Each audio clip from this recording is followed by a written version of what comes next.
now we can head towards the long-awaited Ikram Syed. Sir, I'll hand it over to you. Thank you, Faisal. Thank you. I hope you can hear me. Can you hear me? All right, fine. So, picking up the debate from where Professor Nazir and Professor Kandil has given us a amazing landscape of the Middle East.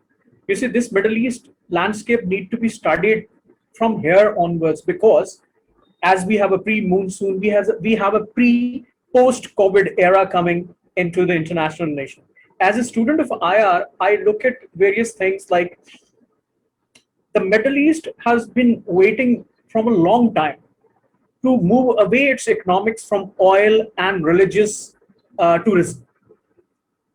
You see, this is about time they will be moving into small and medium scale enterprises, large industrial complexes, so that they have a portfolio of their investments and the portfolio of their economy.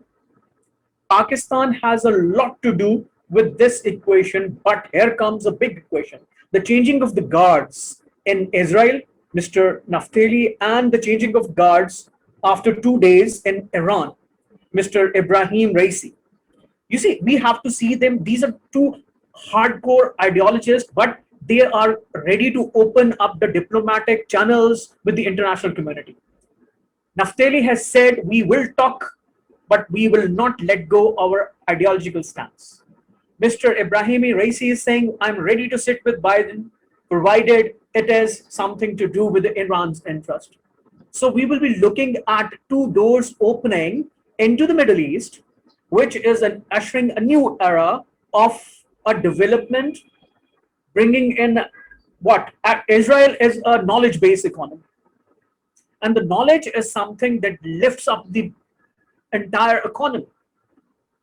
And from here onwards, we have seen how MBS is working hard to empower women, to bringing the new investment, to bringing the new ventures into the Arab Peninsula. So is the case with the entire Middle East, which is being like waiting from a long time. Despite of its immense resources, they have been put into a turbulence. So they are now trying to come out of this turbulence and escape away from the hardcore realities and the war, and move into the hardcore realities of the economics. Here I see an immense paradigm shift, and the Pakistan, you see, will be caught in a quagmire if it is not prepared. As Dr. Nazir said, we have to raise our questions. We have to have the answers. The diplomat sitting here, I always ask myself question, do we have a proactive diplomatic stance? Proactive, not reactive. We have always been doing a firefighting. And wherever we go, we found ourselves to be the last carrier bag basket, and whatever is left over, and we end up with that. We need to be proactive. We have to calculate our moves. As Dr. Kandil identify the contours of the foreign policy that need to be knitted in a way that will place us in next 15 to 20 years. Our horizon has to widen. Yes, the environment is dynamic, but our mindset is more dynamic. If we look at various trajectories, we can place ourselves with respect to the human resource, the valuable human resource, not just the working class. Then the defense pacts, recently from the papers printed in the international peace conferences about Pakistan and Egypt having its relationship, strengthen up the relationships recently. So the defense pacts are always there. Then as I look, there's a huge potential of having a bond between our industries and chambers and commerce. People from Pakistan and the Middle East can join hands to fill up the gaps. There has been a huge gaps and disconnects between our foreign policy, our economic interest, and our diaspora that is working over there. We've been simply relying upon their remittances. We have never seen if a company has an appetite of $1 billion, how to enhance it overseas. the multinational companies from India has made an immense impact in order to enhance their ability beyond certain levels so that they can indigenously place themselves in that political system. So geopolitics is very well knitted with the geo-economics, and the geo-economics need to be calculated beforehand rather than losing the opportunity and crying over the spilled milk. Our diplomatic corps need to sit with our economic attaches and our defense attaches in order to calculate all the moves that we need to fit ourselves into this new changing Middle East, where definitely the Abraham Accord is not a simple thing. Let me tell you, they have come to sit in the backyard of Iran, that is Bahrain, and that is where majority of our defense in the CENTCOM or in our rest of the arrangements are working. So we need to have a diplomatic cunningness. I would put the word cunningness. Now, all entire fleet has to go into the forefront of a cunningness in order to understand what opportunities exist and how to counter the threats that are going to erupt out of this new scenarios. Our foreign policies and our internal economic policies, today world is a world of interconnected value chains. If we can create various products, the various ideas, these are all sellable because the market is becoming huge, and this huge market was always begging that somebody should come and grab the opportunity.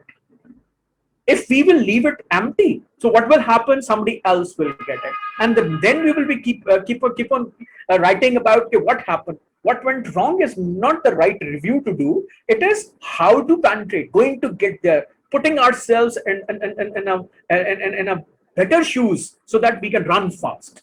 We can have a mileages in order to get. When I see the Middle East scenario attached with Pakistan, that will never be like a closed case for Pakistan. Pakistan has a lot to play in this, in every scenario that the Middle East will carry. So Pakistan need to prepare ourselves, and the preparing ourselves with the minds who are sitting back, calculating the moves and looking into those arenas or scenarios where we can place our men, machine, material, money, method, all the M's. That's what I call them, all the M's. Men, machine, material, method, money, management, everything need to be fitted in this equation, and we will be able to get the maximum benefits. But the question has to be raised at the policymakers. Okay, have we asked our questions which Dr. Nazir referred to? Have we asked our questions which Dr. Kandil referred to as being a neutral or being amicable in order to adjust our foreign policies? And as the ambassador sir rightly pointed out, it is the time to know what multiple tiers are working in the international system. If we understand those multiple tiers, we can jump back and forth into those tiers and see how viably we can operate with alliances, with corporations, even with a competition. Competition even helps us to develop indigenous industry back home. We have to do that as well. And then we will be able to present a brilliant face in front of the world and in the Middle East as well. Thank you, Faisal. This is where I say thank you. Thank you very much. And I would be having a question for you, sir. It would be all related to you. Very recently, last month, what we saw that Pakistan Air Force, जैसे वो कहते हैं ना कि Air Force One of Pakistan's diplomacy, it actually flew from Islamabad.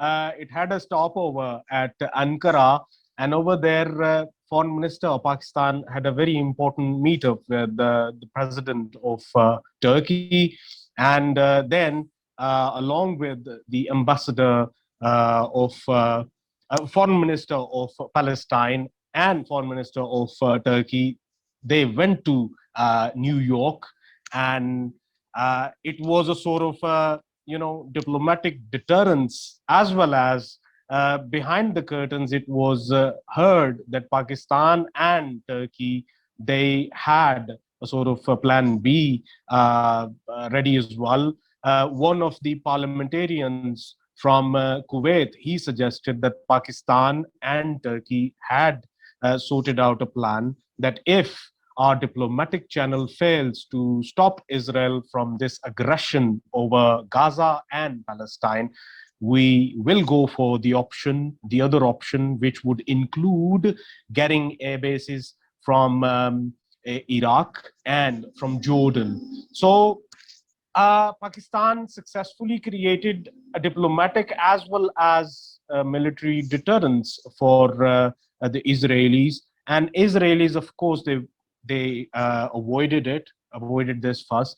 Where do you see Pakistan's efforts standing right now? Plus, in the midst of like Israel is considered as Middle Eastern land, Arabic speaking land, Arabic and Hebrew, they are sister languages as well. And it is solely right in the middle of the Arab lands. But here are two countries, Urdu speaking and Turkish speaking. They are the ones who are actually taking some kind of initiative on this.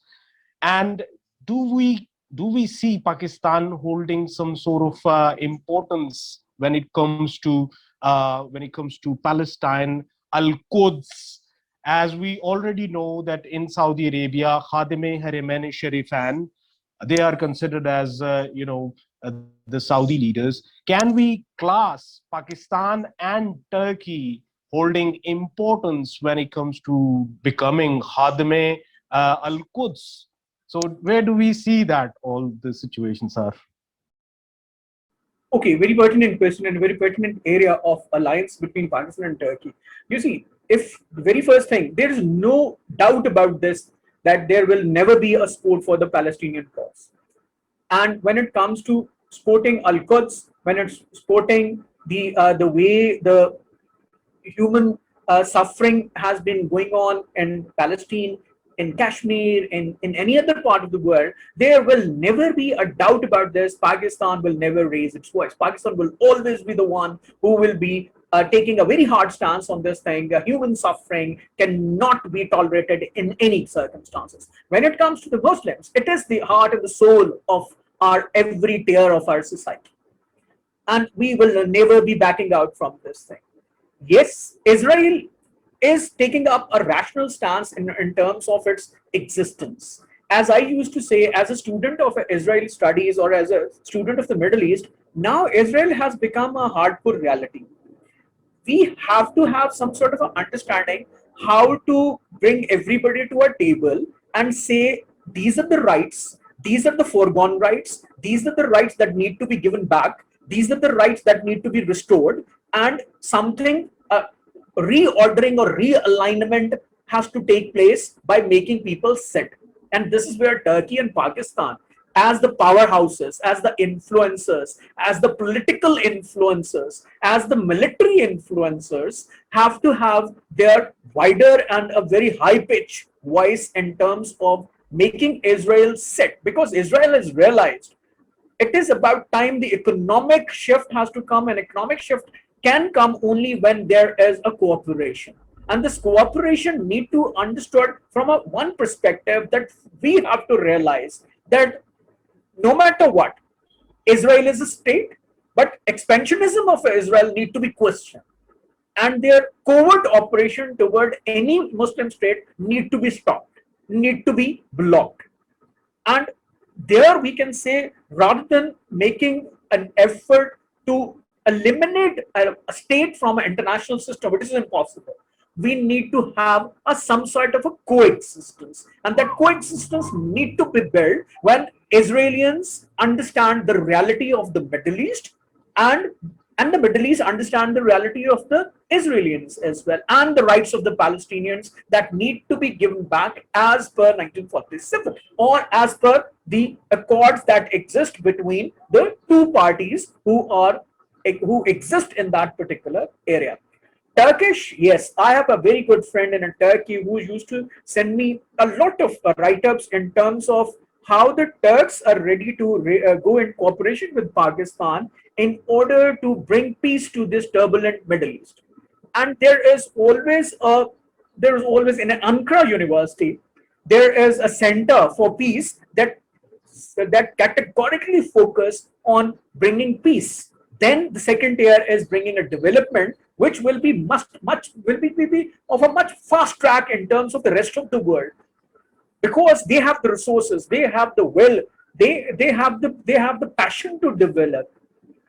And this is what I'm seeing. I'm seeing when the the change of guard in Iran take place.